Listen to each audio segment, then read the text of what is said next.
আমার প্রতিভা মাইতি এসছেন জেলা পরিষদের সভাধিপতি।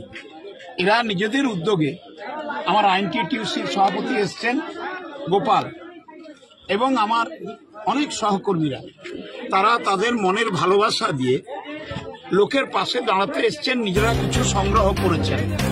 এটা সরকার যা দিচ্ছেন, কিন্তু এটা আমাদের দলীয় স্তরে মুখ্যমন্ত্রীর নির্দেশে, এই যে আমার সভাপতিটি দেখছেন, এই যে আমার আইএনটিটিউসির সভাপতিটি দেখছেন, এই যে আমার বোনটি দেখছেন সভাধিপতি, এরা নিজেরা জোগাড় যন্ত্র করে লোকের জন্য কিছু নিয়ে এসছেন সাহায্য।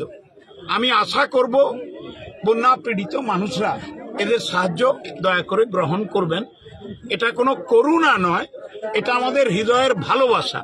আশিস বাবু আছেন এই জেলার সভাপতি, শঙ্কর বাবু আছেন জেলা পরিষদের আমার সদস্য প্রাক্তন এমএলএ, এসডিও সাহেব আছেন, বিকাশ বাবু আছেন, আজকে প্রধান আছে প্রশান্ত 5 নম্বর অঞ্চল, বীরসিংহ পঞ্চায়েতের 5 নম্বর অঞ্চলে দন্দিপুর গ্রাম, ওই 2 নম্বর চাতাল দিয়ে জলগুলো ঢুকছে একদম ভর্তি।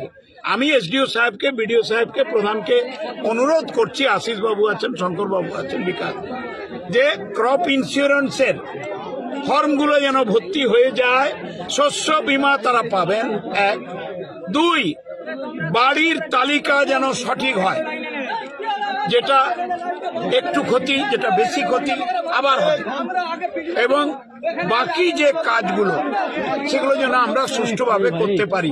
মুখ্যমন্ত্রী মমতা বন্দ্যোপাধ্যায়ের এটা নির্দেশ, এটাই আপনাদের কাছে অনুরোধ করে যান।